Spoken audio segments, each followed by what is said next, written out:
Hello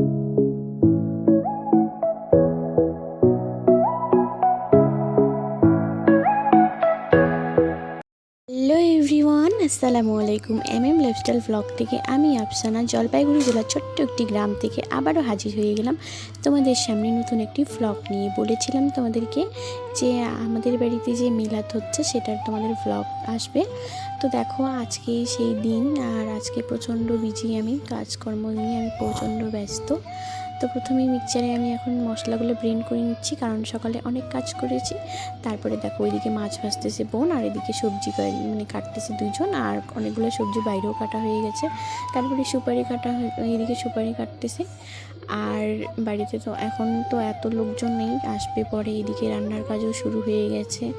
আর ওইদিকে দেখো বর্মশাই একদম চেয়ারের মধ্যে বসে অর্ডার করতেছে মানে দেখাই দিচ্ছে আর কি কী লাগবে কি না। এদিকে আর এই দাদাটা যে রান্না করতেছে, উনি এত ভালো রান্না করেন কি আর বলবো, মানে সব জায়গায় আমাদের দিকে বিয়েগুলোতে উনি রান্না করেন। তারপরে দেখো আমি এদিকে রেডি হয়ে গেছি ছান টান করে। অনেক কাজ, তবুও ছান তো করতেই হবে, তাই না বলো? তাড়াতাড়ি রেডি না হলে হয়, এত আত্মীয় স্বজন আসবে, আর বাড়িতে কাজ করারও অনেক লোক আসছে। আর আজকে আকাশেরও অবস্থা ভালো না। এদিকে দেখো কেমন বৃষ্টি, এত বৃষ্টি হয়েছে না। আর ময়নাগুড়ির জন্য আমার ভীষণই খারাপ লাগতেছে, মানে এত যে ওইদিকে এত ঝড় বৃষ্টি হয়েছে, অনেক প্রচুর বাড়ি ঘর নষ্ট হয়ে গেছে, ছাগল গরু অনেক মরেছে। তারপরে একদম রাতের জন্য রেডি হয়ে গেছি। আর আজকে একটা চুড়িদারই পরছি, এই চুড়িদারটা তোমরা আগে ভিডিওতেও হয়তো দেখেছিলে। আর ওদিকে বাইরে সবাই আসছে, আর আম্মুরা আসছে, আমার আম্মুও তো আসে। আর মানে আমাদের বাড়ির থেকে শুধু আব্বুই আসেনি, আর অনেক আত্মীয় স্বজন আসছে। এখন আমি চুলগুলো যদিও খোলা আছে, একটু পরে আমি বেঁধে রেখেছি চুলগুলো। তারপরে দেখো এদিকে কয়েকজন বসে আছে উঠানে, আর এদিকে বাইরে খাওয়া দাওয়া চলছে।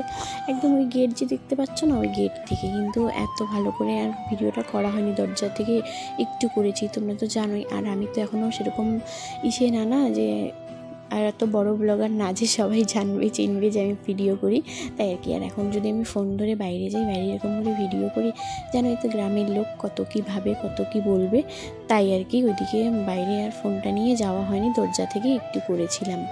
তারপরে ভাইকে দিয়েছি, ও বাইরে গিয়ে একটু ভিডিওটা করে নিয়েছিল। আর বর্মশাই তো জানে যে ভিডিও হবে, তাই আর কি ভাইকে বোকা দিবে, তাই আমি ওকে বলেছি ওইদিকে না যাওয়ার জন্য, ওকে বারণ করে দিয়েছি।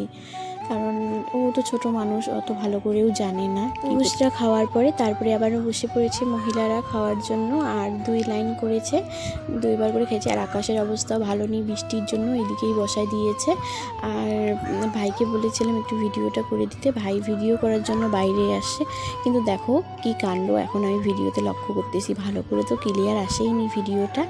আর এদিকে দেখো বর্মশাই একটা বস্তা নিয়ে পড়েছে পাপড় দেওয়ার জন্য। আর আমরা এখন কোথায় যাচ্ছিলাম, তারপরে দেখো ঈদের জন্য আম্মু জামা কাপড় নিয়ে আসে আমাদের থেকে, মানে আমার বাবার বাড়ির থেকে দেওয়া, আমার ছেলের জন্য, আমার শাশুড়ি মার জন্য, আর আমার জন্য। তো এটা হচ্ছে পুচকুসোনার জন্য একটা শার্ট, আর 2টা প্যান্ট নিয়ে আসে, একটা জিন্স মানে ফুল আর একটা হাফ। আর এদিকে দেখো এটা হচ্ছে আম্মুর জন্য চুড়িদারের পিস, আর আম্মু মানে আমার শাশুড়ি মার জন্য, আমার শাশুড়ি মা তো চুড়িদার পরেন, তাই ওনার জন্য চুড়িদার নিয়ে আসছে। আর আমার জন্য এই নায়রা সেটটা নিয়ে এসেছে। আর আমি তো জানি না, এগুলো একদম আমাদেরকে মানে এনে একদম আমাকে সারপ্রাইজ দিয়ে দিল আম্মু। আম্মু আর আমার 2 ভাইয়েই আসে, আব্বু আসতে পারিনি একটু ব্যস্ততার জন্য। তো আম্মুই জামা কাপড় নিয়ে চলে এসেছে। তোমরা কি জানো কত কষ্ট করে আমি ভিডিও শ্যুট করি? দেখো তোমাদেরকে দেখানোর জন্য পরে নিলাম ড্রেসটা। আজকে হচ্ছে সোমবার, আর ভিডিও করা মানে মিলাদ হয়েছে কালকে, রবিবারের ভিডিও। আর আজকে একটু তোমাদেরকে পরে দেখানোর জন্য একটু ড্রেসটা পরলাম। তো ভিডিওটা এখান থেকে ভালো লাগলে লাইক, কমেন্ট, শেয়ার এবং সাবস্ক্রাইব করে দিও। আর আমার এই ড্রেসটা কেমন লাগছে তোমাদেরকে অবশ্যই একটু কমেন্টে জানিও। টাটা।